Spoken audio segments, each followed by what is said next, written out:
Hola, hola, muy buenas tardes a todos. Buenas tardes a Bienvenidos. todos. ¿Cómo andan ¿Están? todos? ¿Cómo andan? ¿Tanto tiempo? Siento que fue hace un montón el último webinar. Hace como 2 ¿Cuánto semanas, pasó? no, 2 semanas, ¿no? 3, Sí, 2. parece un montón. De verdad. A ver, vamos a compartir el videíto. ¿Dónde está el videíto? Me gusta porque entran temprano. Sí. Sí. Ya saben. Es mérito nuestro también, déjame decirlo, está mal que A yo lo ver. diga, que arrancamos horario. Siempre. Sí, es Son verdad. muy puntuales. Pero también es porque ellos están a tiempo. O sea, si supiéramos que entran a cualquier hora, nosotros haríamos Es un cualquier mix. cosa. Así que Totalmente. gracias a ellos, nosotros estamos a horario, se puede decir. Totalmente. Coincido. A ver, bueno, me está costando el video. Ahí está.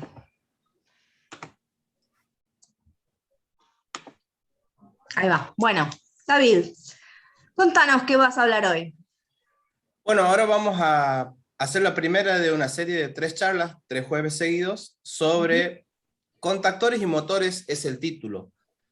Para no hacerlo muy pretencioso y no dejar a nadie afuera, no le hemos querido llamar instalaciones industriales, pero va por ahí el asunto. Digamos, tiene que ver con cosas que uno puede encontrar también en, o sea, para ir desde una automatización básica domiciliaria, una pileta, una bomba de agua y demás. Entonces, de a poquito, sin delirar mucho, digamos, yendo desde lo básico en adelante, hoy arrancamos con el tema contactores y motores. Perfecto. Básicamente vamos a empezar hoy viendo algunas cositas que vamos a encontrar en los tableros industriales, y no tanto, e introducción a los contactores. Y después arrancamos con más en los siguientes jueves. Buenísimo. Bueno, muy bienvenidos a todos. Todo tuyo. Perfecto, entonces comparto nomás la pantalla. Supongo que ahí se ve. Sí, ya se ve. Bien.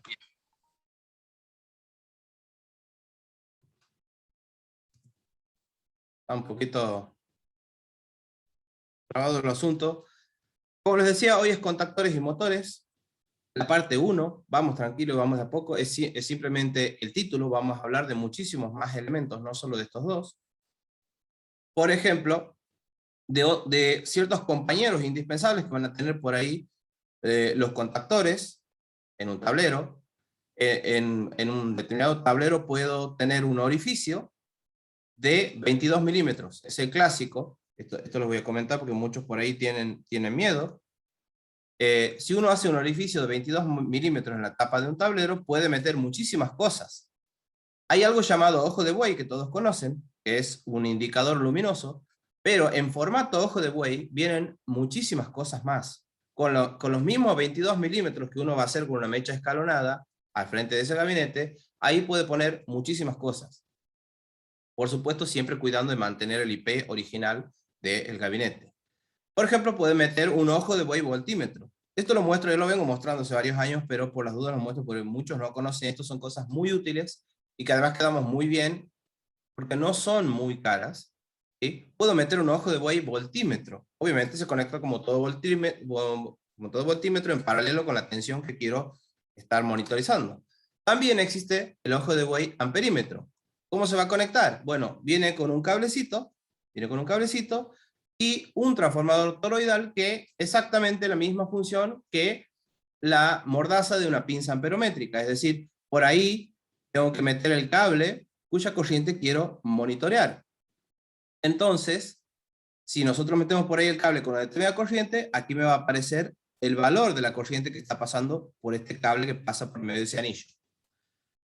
¿Qué más tenemos con un orificio de 22 milímetros? Bueno, la combinación de estos dos anteriores, voltímetro y amperímetro, que aquí no está recortado para que no me tape tanto el toroide del amperímetro, pero podemos tener voltímetro amperímetro en el mismo encapsulado de un orificio de 22 milímetros para poner en la puerta de un gabinete.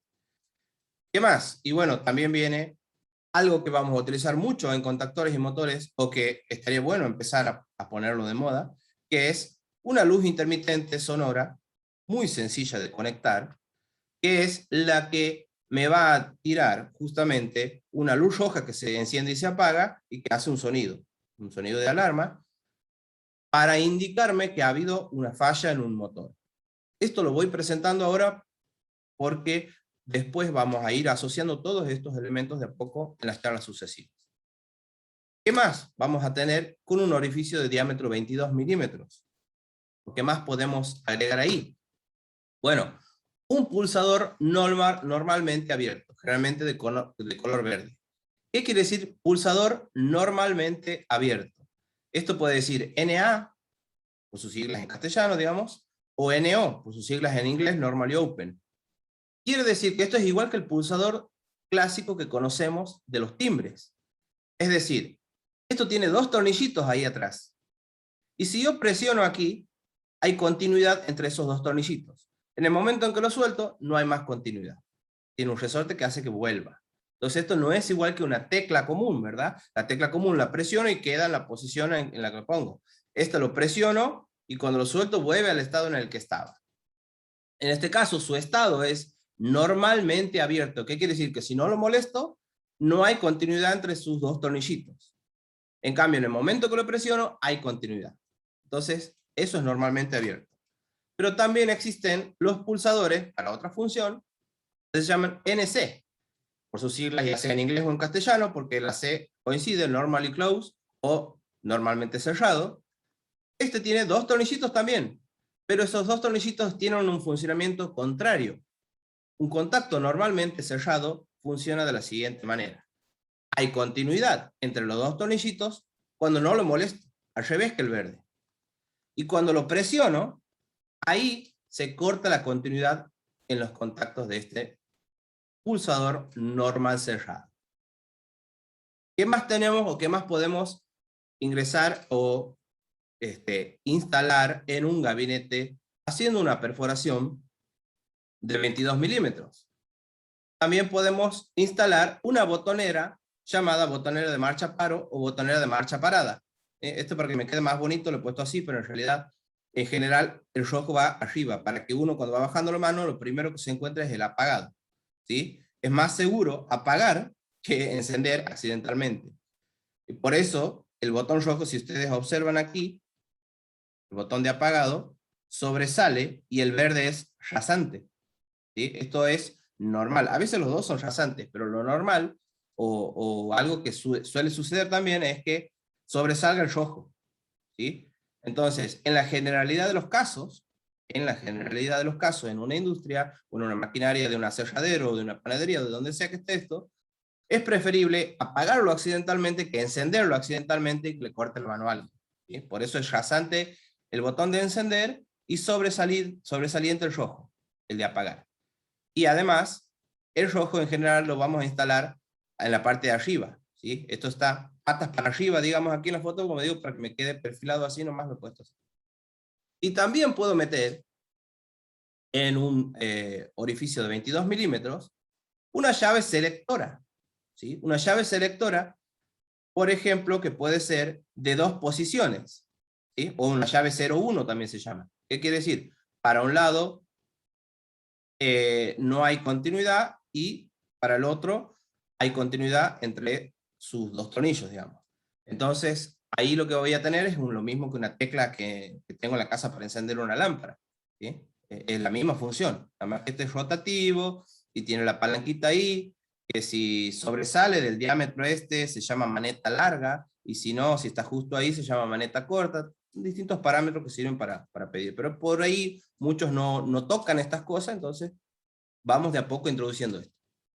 Entonces, la llave selectora de dos posiciones es 0,1, o se suele llamar 0,1, pero también está una llave selectora de tres posiciones, ¿sí? Que se suele llamar 1,02, ¿sí? O con números romanos. ¿Por qué? Porque tiene, como su nombre lo indica, tres posiciones. 1, hay continuidad con una salida, 0, no hay continuidad con ninguna salida, y 2, hay continuidad con otra salida. Esto sirve, por ejemplo, para en un sistema de elevación de agua, poner en modo manual, automático, o directamente en 0 apagado, para que no funcione ni en modo manual ni en modo automático. Es un ejemplo que les doy para que se den una idea de para qué sirven todas estas cositas que voy mostrando. Pero además hay otro estándar. ¿Esto por qué lo menciono? Porque para perder el miedo, obviamente no es el único estándar este orificio que va a ser todo, siempre de 22 milímetros. Por ejemplo, existen ojos de buey más chiquititos que son los de 10 milímetros. Lo habrán visto en algún lado. Uno hace un orificio de 10 milímetros, pero los pulsadores, los voltímetros, incluso de esto, así en formato ojo de buey, vienen sensores de temperatura para monitorizar la temperatura en tablero en caso de sea necesario. Vienen frecuencímetros, ¿sí? Entonces, esto no termina aquí, simplemente les quiero mostrar un nuevo mundo del que por ahí no hablamos mucho, que es la parte, y vamos a decir humildemente, industrial. ¿Sí? No soy el que más sabe del tema, bueno, en realidad no soy el que más sabe de ningún tema, pero bueno, les voy a ir mostrando lo que a mí me parece interesante que empecemos a conocer. Y además, hay otro estándar, aparte del orificio de 22 milímetros, la mecha escalonada ahí de 22, o mejor dicho, que tenga dentro de su rango 22, bien afiladita siempre, bien a mano. Aparte de eso, a veces tenemos que hacer orificios con otros estándares, por muchos motivos, ¿sí? Que se llaman, por ejemplo, 96 por 96. Este es un cuadrado del orificio, 96 por 96 por su largo y su ancho en milímetros de ese cuadrado. También está el otro que es 96 por la mitad, 40 y algo, ¿sí? Pero, ¿qué aparatitos vienen para que uno haga este orificio? Bueno, por ejemplo, un multimedidor que mide tensión, corriente, frecuencia, a lo mejor potencia activa, reactiva y todo eso, mide este multimedidor, o incluso los viejos instrumentos o voltímetros, amperímetros de panel, que son de tipo aguja. También son un cuadrado de 96 por 96 en general. Repito, no es el único estándar en formato cuadrado, ni 22 el único estándar en formato redondo. Yo estoy hablando de lo más común de encontrar. Y también es común que un relé barimétrico, que si no lo conocen, por ahí lo recordarán de las charlas que hemos dado de factor de potencia, ¿sí? Es un corrector automático de factor de potencia que me va encendiendo y apagando, o poniendo en servicio y sacando en servicio distintos capacitores según la necesidad de potencia activa. Bueno, este aparatito también tiene aquí un tamaño tal que yo tenga que hacer un orificio rectangular, o mejor dicho cuadrado, de 96 por 96 milímetros. Hay toda no hay tiempo para eso, ni es el objetivo tampoco, pero hay toda una técnica muy interesante para hacer orificios, con una caladora, digamos, de manera prolija, orificios así rectangulares, en gabinetes tanto de material sintético, que no es tan complicado, como también de material metálico. Emma, ¿sabes algo acerca de gabinetes de material metálico en Rocket? Bueno, ahí gracias ahí por el pie, por la pregunta. Y bueno, en base a lo que son gabinetes metálicos de Rocker, todo el mundo sabe de que hoy en día, o sea, Rocker tiene todo plástico, pero la semana que viene van a tener unas buenas novedades, y antes de fin de año, como para decir que próximo van a poder conseguir los gabinetes metálicos de Rocker. Ya es un hecho. Así que bueno, probablemente la semana que viene puedan ver algo, así que no se lo pierdan, inviten a gente, porque además de tener la capacitación de siempre, ahí la parte 2 del día de hoy. Van a poder tener la exclusiva y la primicia de ver antes que el resto de los instaladores un gabinete metálico de Rocker. Bueno, nada, se imaginarán lo que debe ser, teniendo en cuenta los productos que tiene Rocker, o sea, en calidad. La calidad a la que estamos acostumbrados. Calidad, seguridad y estética. Y estética, los vi. Obviamente parte de la charla está un poco esto guiado, porque podemos empezar a brindar ese producto, ese nuevo producto. Así que bueno, David, te dejo Se seguir. viene. Sí, cómo Pero no. ya saben, acá hay más o menos 134 personas, en Facebook hay otro tanto, así que con 300 personas seguro van a tener la primicia del gabinete metálico. Buenísimo. David, ¿querés que respondamos alguna preguntita?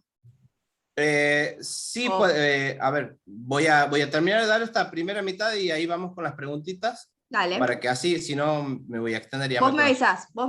Perfecto. Lo que quería mostrar es esto. Otra cosa que podemos encontrar en los gabinetes industriales y no tanto, son los tomacorrientes, las bases tomacorrientes, que incluso pueden ser fichas también, pero en el caso de que vayan en un tablero van a ser de este tipo, la base tomacorriente, que responden a la norma IS 60309. Estos son los famosos tomacorrientes y fichas del tipo industrial. La norma IRAM ha hecho una traducción literal prácticamente, por eso se llama la IRAM IS 60309. O sea, cualquiera de los dos estándares que aparecen aquí son este tipo de fichas que por ahí muchos no conocen y tienen a otro tipo de fichas y tomacorrientes como los supuestos industriales. En este caso tenemos dos polos más tierra, ¿sí? El perno de mayor diámetro y el orificio de mayor diámetro, nos damos cuenta que es el de tierra. Tenemos dos polos más tierra, o también está la posibilidad de tener tres polos más tierra, o de tener una ficha de 5 patitas, que serían las tres fases, el neutro más la tierra. ¿Eso de qué va a depender? Y por supuesto de la necesidad de la maquinaria que yo esté conectando. Si yo tengo una maquinaria monofásica, necesito el azul, fase, neutro y tierra. Si necesito si tengo una maquinaria que tiene que es trifásica, pero la seguridad no la podemos esquivar, obviamente, jamás, entonces voy a tener este de 4 polos. Fase 1, fase 2, fase 3 y tierra. Y si es una maquinaria que necesita de las tres fases y además del neutro para su funcionamiento, voy a necesitar esta base tomacorriente de 5 orificios y esta ficha de 5 pernos, que es fase 1, fase 2, fase 3, neutro y tierra. ¿Sí? Esto tiene unos mecanismos de seguridad interesantes.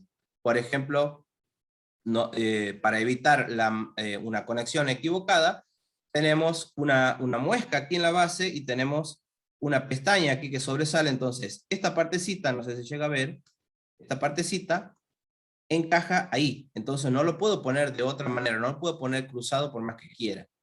Aparte de tener un diámetro distinto a esto, que no me va a permitir. Y además tiene la tapa esta se engancha ahí, capaz que me salga de la pantalla y les muestro después, se engancha ahí de manera que no lo pueda, o sea, meto la ficha aquí, y esta pestaña ahí se engancha con la tapa, y de tal manera que accidentalmente no se desconecte con cualquier movimiento.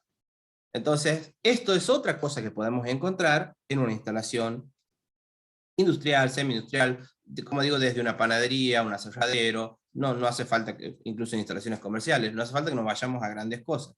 Esto podríamos encontrarlo en el caso de que esté bien pensada la cosa.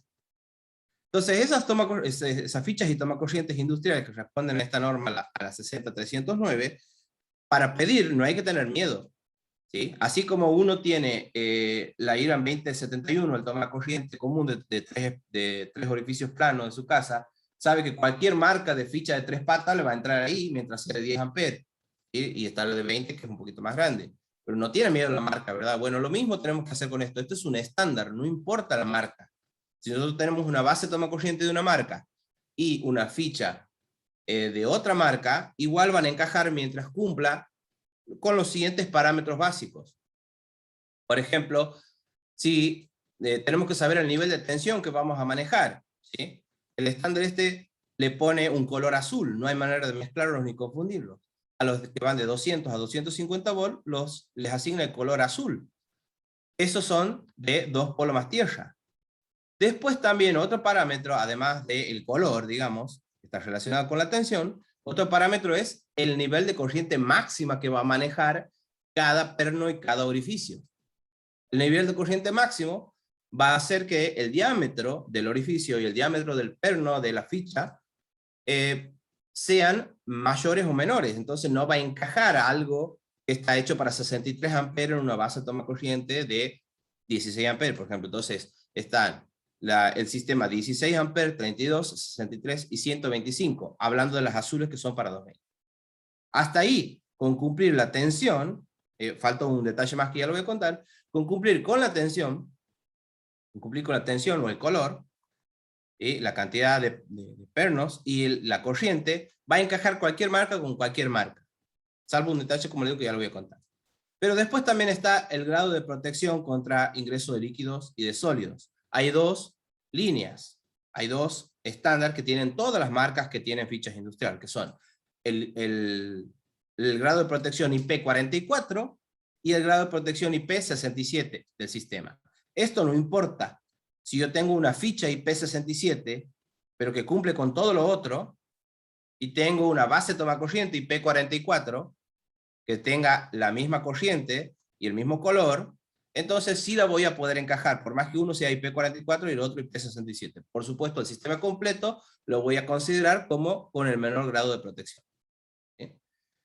Por otro lado tenemos los tomacorrientes industriales de 380 a 480, o sea, los trifásicos, vamos a decirlo así, de 3 polos más tierra o de 3 polos más neutro más tierra. ¿Sí? Tenemos que indicar la cantidad de polos. Y tenemos de 16, 32 y 63, y también tenemos de IP44 y IP67. Es decir, que si tengo una ficha de 3 polos más tierra, de 16 amperes, ¿sí? Que sea roja, la voy a poder encajar en una base toma corriente de 3 polos más tierra de 16 amperes, pero que sea de otra marca. No hay por qué tenerle miedo, ¿sí? Pero hay un detalle. Además de la cantidad de clavijas, del nivel de tensión, de la intensidad y del grado IP, que como les digo es indistinto, salvo que, o sea, sí van a encajar, pero tengo que decirlo cuando compre, digamos, cuando pida un sistema industrial de fichas y toma corriente, tengo que indicar esto, pero además de eso, debe especificarse la posición horaria del polo de tierra. O sea, en dónde va a estar el orificio el orificio de tierra, en dónde va a estar. ¿Por qué? Porque no es, la forma que venimos viendo no es la única que existe, ya lo vamos a explicar. En nuestro país se utiliza la posición que se denomina 6H, que ya vamos a ver de dónde sale, pero no se cumple en 100% de los casos. ¿Sí? Ahora, lo que uno debería usar siempre es 6H, y ahí ya no tiene tanto surtido para tener que comprar.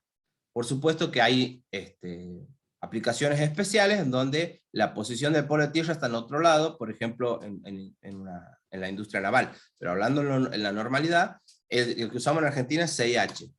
¿Sí? Vamos a ver, tenemos esa base toma corriente ahí que está con la tapa.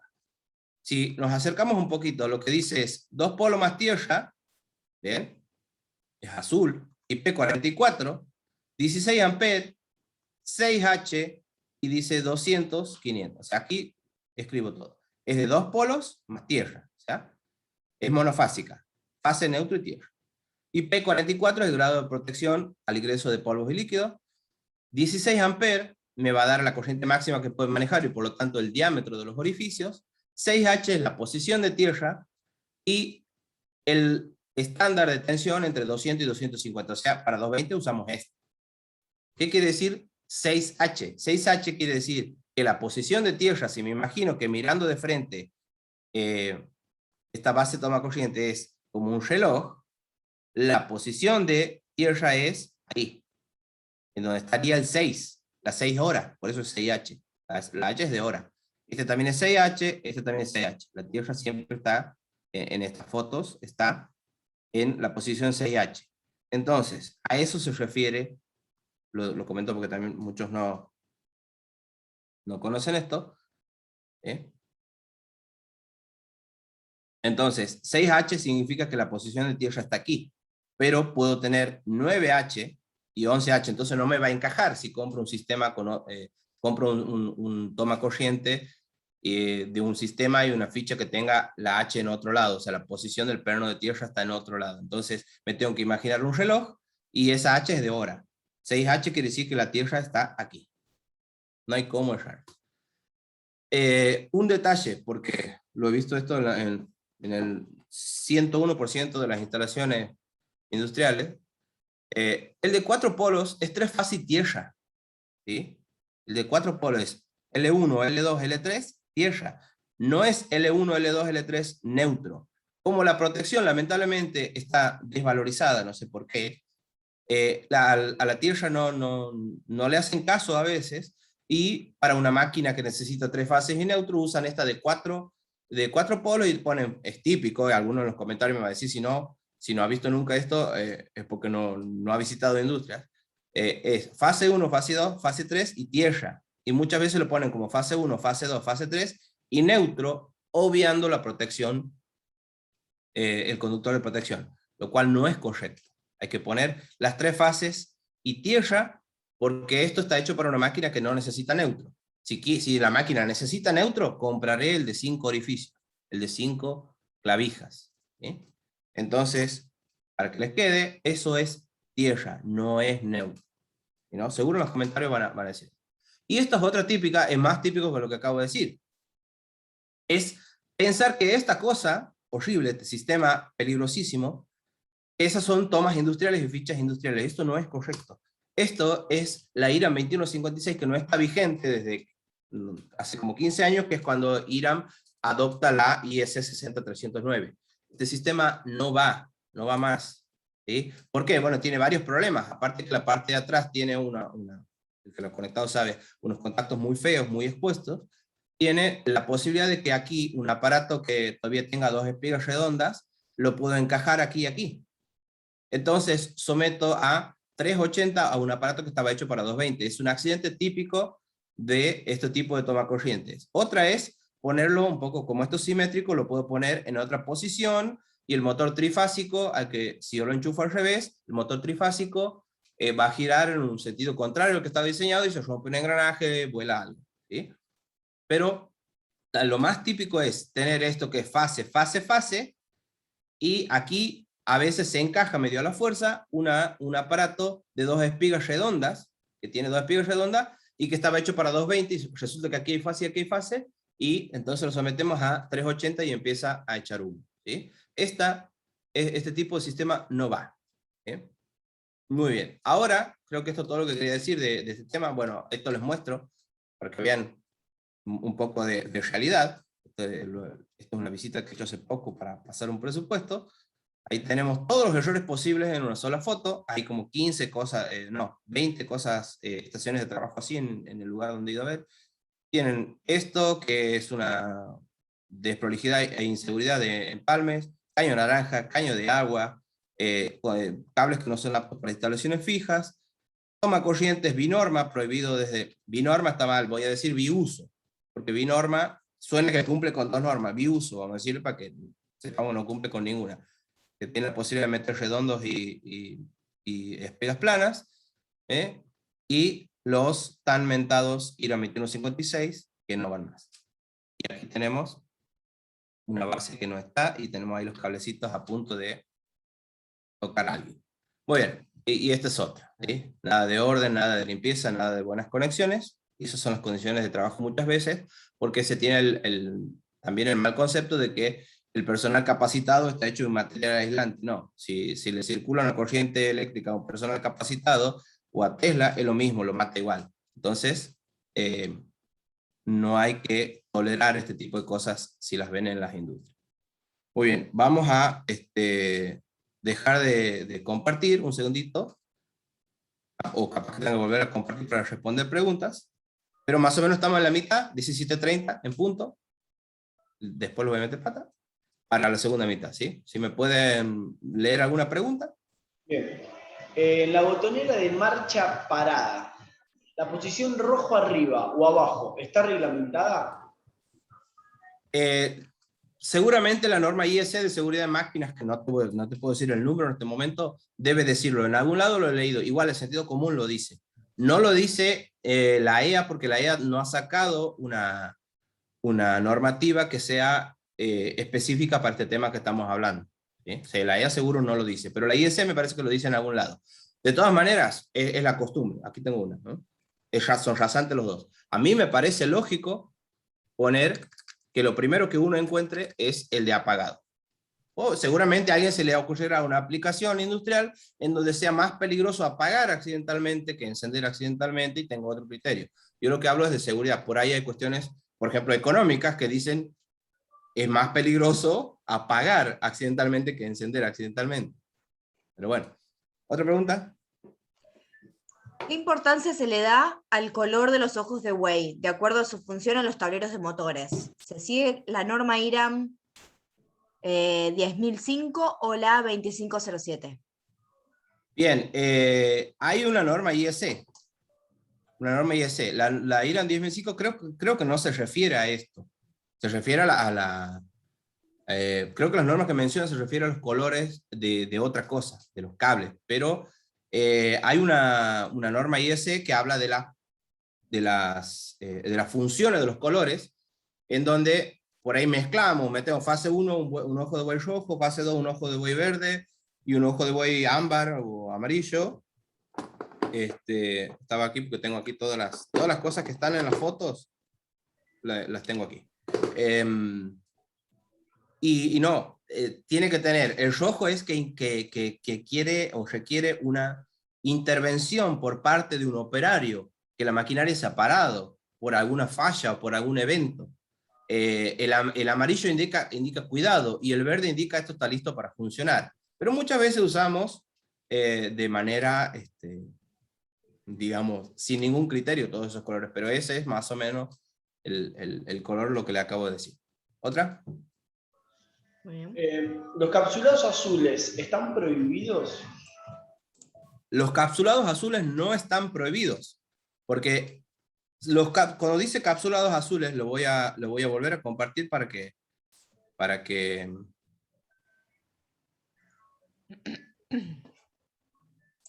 bueno, otro detalle que me olvidé de mencionar aquí es que hay una base de madera. Yo cuando digo que esto está mal, por ejemplo, este es el capsulado. Cuando le decimos capsulado o caja capsulada, nos referimos a estos típicos basecitas que tienen ahí una tapita de resorte. No están prohibidos los capsulados azules. Lo que está prohibido es el toma binorma. Yo puedo tener un capsulado azul, pero que aquí tenga un toma corriente de 3 espigas planas que no sea binorma, es decir, que no permita a la vez la conexión de los pernos redondos. ¿Sí?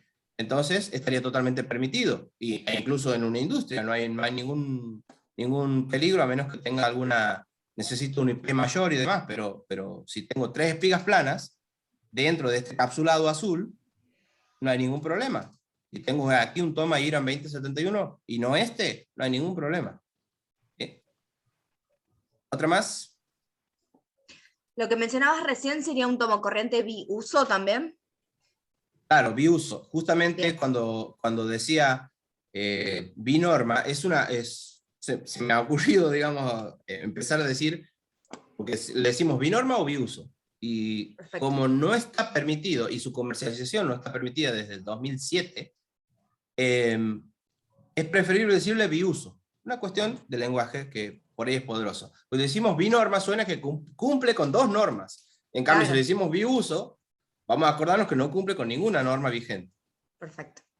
Muy bien. ¿Listo? Adelante. Seguimos nomás entonces. Los que les quería mostrar ahora, que voy a hablar de contactores, es esto. No sé si salgo en pantalla completa o cómo salgo, pero esto es un contactor. Esto es un contactor, un contactor que lo vamos a aprender a ver ahora, lo vamos a ver medio en fotos y en dibujitos, por eso quiero que aprendan, que lo relacionen con lo visual. Tenemos un resorte aquí, y tenemos una bobina, ¿sí? Una bobina, y tenemos una E adentro, ahí va encajada esta bobina, y aquí va otro pedazo de esa E, es un núcleo doble E que se cierra ahí. Se cierra ahí. Entonces, ¿qué es un contactor? Hagan de cuenta que si yo tengo una tecla que la enciendo con la mano, hagan de cuenta que esto tiene 3 teclas, esas teclas, en vez de accionarlas con la mano, las acciono con un electroimán. Ese electroimán es lo que le acabo de mostrar.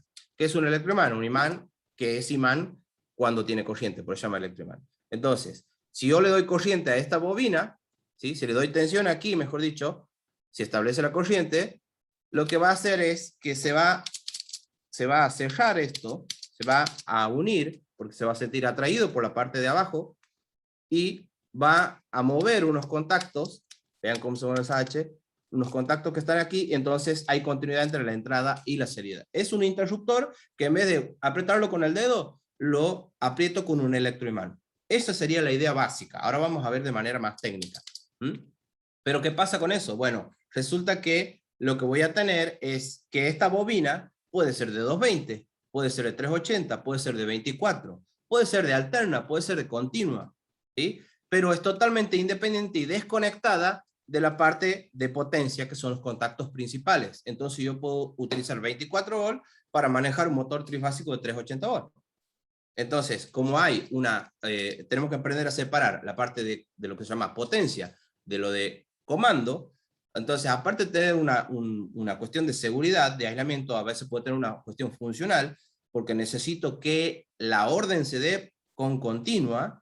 Bueno, entonces, por un montón de motivos más, es bueno conocer esa ventaja. Pero, repito, un contactor no es más que una tecla que en vez de manejarla con el dedo, la manejo con un electroimán. Así piénsalo. Ahora, como este resorte todo el tiempo está haciendo la contra, ¿sí?, a esto tiene aquí algo denominado, vamos a sacar la I de abajo, esto tiene aquí algo denominado espira de sombra. ¿Por qué?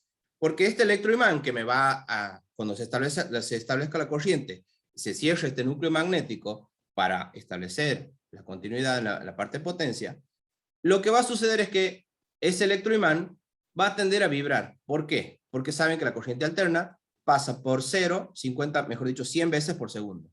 Entonces, como la fuerza magnética que esto está generando depende de esa corriente, y esa corriente está pasando por 0, vamos a sentir un zumbido. El clásico zumbido de los 50 Hz, por ejemplo, de los viejos tubos fluorescentes.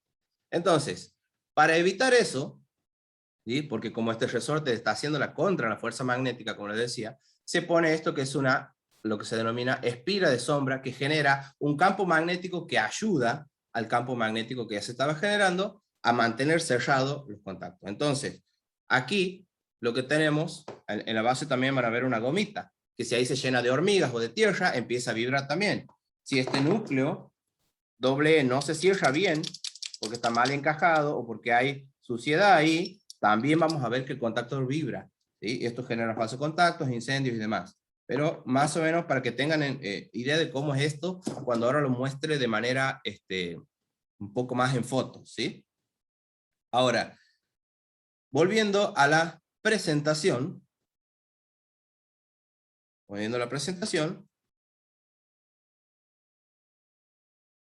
¿qué es un contactor? Yo lo he dicho de manera coloquial, pero aquí vamos a dar una definición un poco más técnica.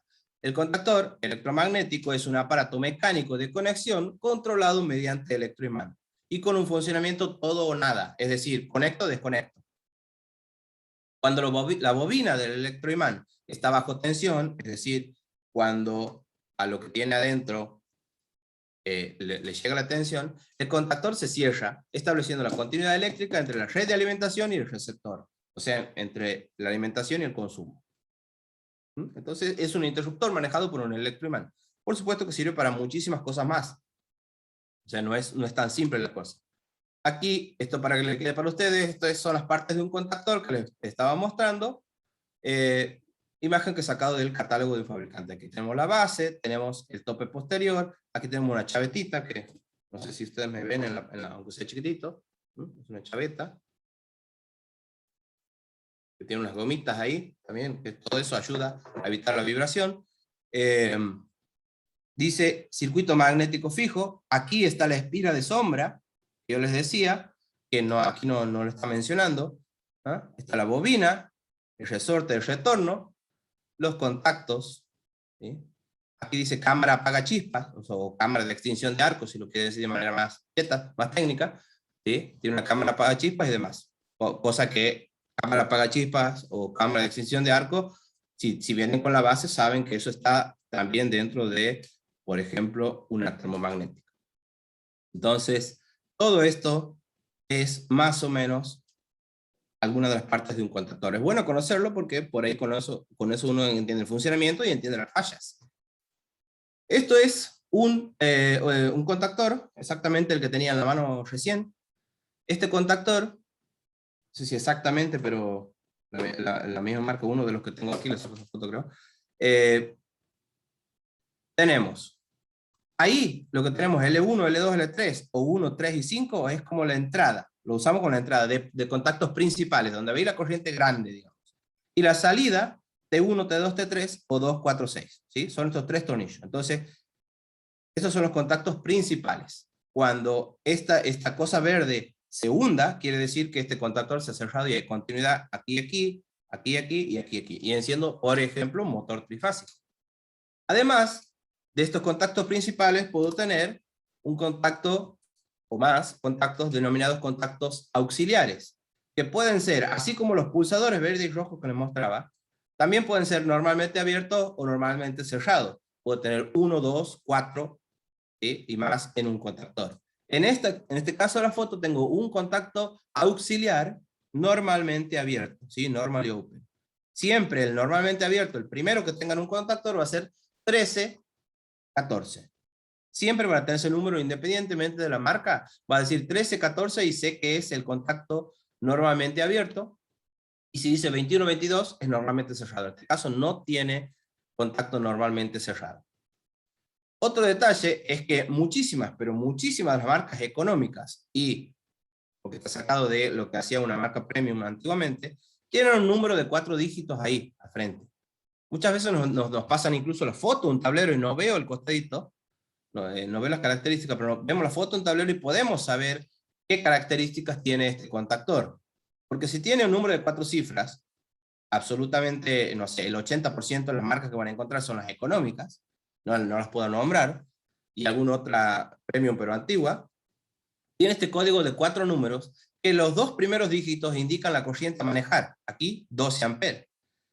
El otro número es la cantidad de contactos normalmente abiertos. Quiere decir que tiene un contacto normalmente abierto. Fíjense, ahí está. Y el otro número es la cantidad de contactos normalmente cerrados que tiene esto. ¿Sí?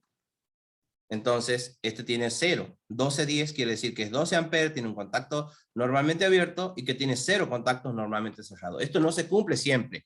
En algunas marcas, sobre todo las más premium, digamos, tengo que fijarme el catálogo porque el código es totalmente diferente. Pero si tiene un código de 4 números, seguro es esto. Por ejemplo, es típico un 5011 también. Un 5011, ¿qué significa? 50 amperes y un contacto normal abierto y un contacto normal cerrado. ¿Sí? Otra cosa más, está tan entretenido hoy que me parece que vamos a quedar corto con el tiempo, pero los vamos a seguir en las otras. Otra cosa más es esto que muestro aquí arriba, A1 y A2. A1 y A2 son los contactos de la bobina. Siempre se van a llamar A1 y A2 de la bobina. Quiere decir que aquí voy a dar la orden para que se encienda el contactor. ¿Sí? Y tenemos que respetar eso porque la bobina, como decía, puede ser de 24, de 220, y aquí les muestro, no sé si ustedes me ven, cómo queda, porque esto tenía un aislante, una cinta y demás.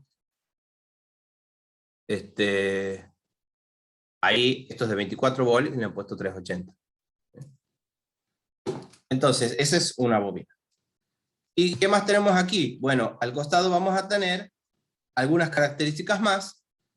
Esto de AC3 es la categoría de empleo que todavía no he hablado, pero más o menos dice que para 380 son 5,5 kilowatts, no sé si llega a ver. O sea, son distintas corrientes porque la corriente que pueden manejar no es esta, ni este 20 amperes que dice ahí, que es ITH, la corriente térmica, no es todas esas a la vez, o sea, depende del empleo que yo le dé. No es lo mismo manejar una resistencia que manejar un motor que lo esté encendiendo una vez cada 8 horas, que manejar un motor que lo esté encendiendo cada 5 minutos, encendiendo y apagando, y tengo más chispas y por lo tanto más desgaste de los contactos. Entonces la corriente que puede manejar va a ser relativa al uso que le dé al contactor.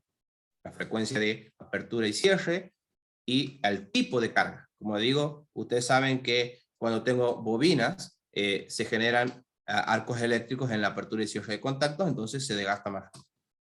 Aquí tenemos otro contactor que dice A1 y A2 en el frente. Aquí tenemos el borne de las bobinas. La particularidad que tiene es esa, y estos son los contactos principales, L1, L2, L3, T1, T2, T3, entrada, salida, entrada, salida.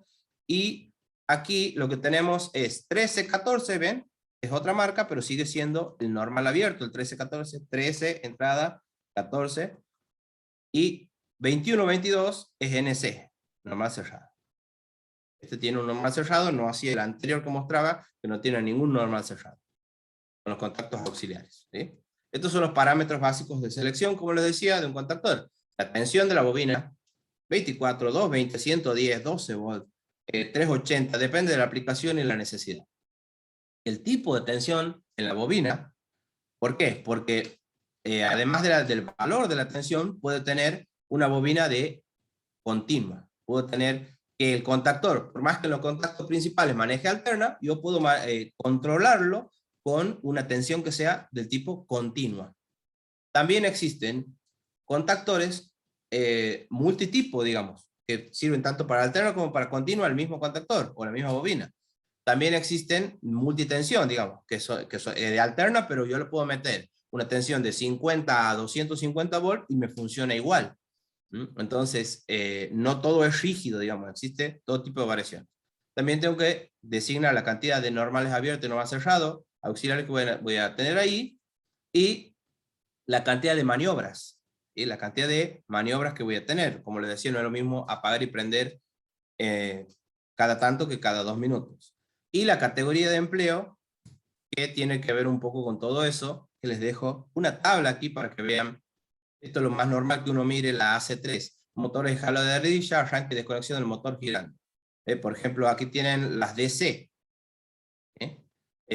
Todas las AC. La AC4 dice motor jalo de ardilla con marcha e impulsos, que ya lo vamos a ver. O AC5 es maniobra de lámparas incandescentes. Entonces, el catálogo del fabricante, generalmente en el sticker del costado me va a nombrar una o dos categorías. Aquí me dice AC3, y aquí me dice AC15 y DC13. ¿Qué es lo que me dice ahí? ¿Cuánta corriente puedo manejar según ese tipo de categoría de empleo? Según para qué lo estoy empleando, cuánta corriente va a poder manejar ese contactor. Les dejo la tabla para ustedes. Entonces, los comandos básicos que vamos a tener, les voy a tratar de mostrar en unas simulaciones, si no se los muestro en la próxima, pero vamos a ver. ¿Ustedes siguen viendo ahí la pantalla? Estamos ahora en otro entorno. No es el PowerPoint. ¿Alguien me puede confirmar si se está viendo la simulación?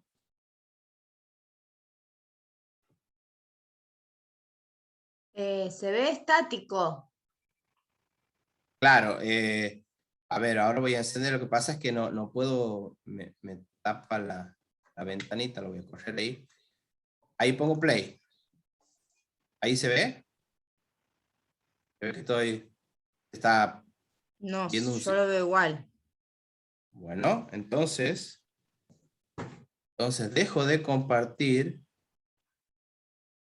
y vuelvo a compartir. Ahora. Ahora ven una serie de circuitos, ¿verdad? Sí, ahora sí. Bien. Entonces, esto es lo más normal que vamos a hacer. Lo más rápido que vamos a hacer. La manera de conectar un contactor, aquí dice fase, dice neutro, este rectangulito me simboliza, me simboliza la bobina del contactor, como ven, dice A1, A2. KM1 es para darle un nombre a la bobina, porque esta es la bobina del contactor denominado KM1, porque puedo tener, no sé, 100 en el mismo circuito. Y estos son los contactos principales de ese contactor. Aquí están los contactos principales, aquí está la bobina de ese contactor. En la vida real, esto y esto está dentro del mismo aparato. Pero en este esquema, tenemos la potencia por un lado y el comando por otro lado, de manera de que se vea más clarito. Esa es la ventaja de entender la simbología. Aquí Aquí tenemos un motor trifásico, su conductor de protección, y esta es una llave selectora 01 como la que les mostraba al principio. O hagan de cuenta la tecla que tienen para encender la luz de su casa también. La forma rápida de manejar el contactor es pensar en la bobina como si estuviera queriendo prender un foco, prender una lámpara en mi casa. Para los que saben electricidad básica, ¿sí? Pensamos en la bobina como eso. Entonces, ¿qué tiene que hacer? Le tiene que llegar a 220, en el caso bobina 220. Y ahora llega neutro a uno de los bornes de esa bobina, a 2. Ahora tiene que llegarle a 1 la fase. Pero esa fase la manejo. La enciendo y la apago según mi necesidad. Entonces aquí voy a encender la simulación y cuando presione la tecla o cuando gire la selectora, se va a energizar la bobina y por lo tanto va a conectar los contactos principales. Aquí no está dibujada ninguna protección, eso lo vamos a ver en la próxima. Aquí no está dibujada ninguna protección, pero es para que entienda la lógica de manera no engorrosa. Se cierran los contactos principales, hay continuidad en los contactos principales contactor y este motor está girando. Incluso aquí me dice el sentido en el que está girando. Y la apago. ¿Cuál es la desventaja de este sistema? La desventaja de esta lógica de funcionamiento es que si esto está encendido y hay un corte de energía, sea desde afuera, o sea de esa ala de la fábrica o lo que sea, cuando vuelve la energía, esto se corta, ¿verdad? Pero en realidad, si se corta aquí la energía, aquí va a dejar de haber alimentación, pero los contactos principales van a seguir conectados. Entonces, cuando vuelva la energía, va a volver a arrancar este motor, porque estaba en la posición de encendido. ¿Sí? Entonces, si era una sierra, o sea, recuerden que un motor nunca está solo, siempre está haciendo algún trabajo. Tiene alguna cosa, una polea, algo tiene, una turbina, algo tiene en su eje. Bueno, si es, por ejemplo, una sierra de un no sé, de un aserradero, o de una panadería, de lo que sea, no conviene, ¿verdad? ¿Por qué? Porque si hay un corte de energía o hay un falso contacto en el toma corriente de la máquina o lo que sea, y vuelve de golpe y la mano está en una posición comprometida, vamos a sufrir un accidente. Entonces esto no conviene en ese tipo de situaciones. Este tipo de lógica no conviene ahí. Si bien vamos a poder manejar un contactor, esto podemos, con esta lógica, a lo sumo manejar, no sé, una bomba, algo que no tenga partes móviles expuestas. Otra forma de conectar es de esta manera. En lugar de poner una llave selectora que me queda en la posición en la que lo pongo un pulsador que tiene un resortorcito que vuelve, como el pulsador verde que les mostraba al principio. En ese caso, ¿qué vamos a hacer? Vamos a presionar el pulsador, le llega energía a la bobina, y por lo tanto se encienden aquí, se cierran los contactos principales, se enciende el motor, ¿sí? Y empieza a girar. Ahora, en una aplicación en donde yo necesite de a poco ir cortando algo, por cualquier motivo donde yo necesito que lo toco y se enciende, pero lo suelto y se vuelve a apagar solito, esto está perfecto. Esto se llama marcha a impulsos. Después le va a llegar en el PDF todos los esquemas. Esto se llama marcha a impulsos, esta lógica. Uno presiona el botón verde, lo suelta y ahí nomás se apaga. Ahora, ¿qué pasa si quiero que esta máquina esté andando 8 horas? No voy a tener un tipo ahí con el dedo 8 horas en el botón, ¿verdad? Tengo que tener una manera. ¿Cuál sería la manera? Bueno, sería esta. Ah, pero esta tiene el problema de que ante un corte de energía, cuando vuelve esto sigue conectado y a lo mejor no quiero, por razones de seguridad o por razones del proceso productivo, por lo que sea. Entonces, la lógica básica, aparte de esta, que es la conexión directa, y aparte de esta, que es la conexión de marcha a impulsos, hay que tener o saber conectar con un botón de marcha parada o una botonera de marcha parada con autoalimentación. Esta es la base, la clave de todo. ¿Sí? Con esto después van a hacer magia y van a conectar cosas que nunca se imaginaban. Van a solucionar cosas que nunca se hubieran imaginado. ¿Por qué? Aquí lo que tenemos es el contactor, los contactos principales del contactor, la bobina del contactor, que en este caso es el contactor 3, y el 1314, el normal abierto, el auxiliar normal abierto, que les venía mostrando del contactor. El 1314 estos contactos principales y esta bobina están dentro de un mismo aparatito. Nada más que aquí están dibujados de manera separada por cuestión de orden y de entendimiento del circuito. Este circuito de comando, este circuito de potencia. Entonces, si yo al mismo circuito que tenía recién, del pulsador. En paralelo con el pulsador, pongo, que aquí se llaman 1314, los contactos del pulsador también, pero en paralelo con el pulsador, conecto el 1314 del contactor. Fíjense lo que pasa. Presiono, lo puedo presionar, a ver, esto está simulando. Lo puedo presionar aquí, o ahí en el verde que lo ha asociado también. Fíjense lo que sucede. Vamos a apagarlo. Lo que sucede es lo siguiente. En el momento en que yo presiono, hay continuidad por acá, por lo tanto ya tenía neutro la bobina del contactor, ahora está llegando fase, perfecto, entonces ahora se va a alimentar. Pero, cuando yo lo suelto, no se apaga este contactor, no se apaga. ¿Por qué? Porque por acá se cierra, se autoalimenta, ¿sí? Presiono el botón verde y fíjense lo que pasa. Como al presionar el botón verde le llega energía a la bobina, se cierran los contactos principales, pero también se cierra el normalmente abierto. El auxiliar normalmente abierto del contactor también se cierra en ese momento, y por lo tanto, si bien cuando yo lo suelto ya no hay conexión en el pulsador verde, ya se ha hecho la alimentación por acá. Esto se llama autoalimentación, ¿sí? O autorretención. No llamarle autoenclavamiento, porque enclavamiento es otra cosa. ¿Sí? Entonces eso genera confusión. Ya vamos a ver enclavamiento también. ¿Y cómo lo apago? Porque esto, ¿qué ventajas tiene? La ventaja que tiene es que, si bien no tengo que tener apretando todo el tiempo para que esté encendido el motor, ¿sí? Sino que lo presiono una sola vez y ya queda encendido, la ventaja que tiene esto es que si se corta la energía, vamos a simular eso aquí. A ver. Si se corta la energía, vamos a encenderlo. No estaría funcionando muy bien. Ahí está. Ahí está encendido. Si se corta la energía, que sería presionando el botón rojo, entonces se apaga, y si vuelve, esto está, no tiene tensión la bobina. Si vuelve la energía eléctrica, esto se ha vuelto a desconectar, entonces no le llega tensión a la bobina, ¿sí? Entonces no se va a volver a accionar esta máquina hasta tanto no venga alguien y presione el botón verde, ¿sí? Si no, no va a entender. Esto se llama autorretención o autoalimentación, repito. En paralelo con el 1314. ¿Y qué hago con el botón rojo? En serie con la bobina. Entonces esta lógica, lo último que voy a decir, para que ya estamos con el tiempo, esta lógica de autoalimentación es la clave. De aquí en adelante, ¿ustedes qué pueden hacer? Todo lo que yo quiero que encienda al contactor, todo lo que yo quiero que lo encienda, lo pongo en paralelo con el 1314 del contactor.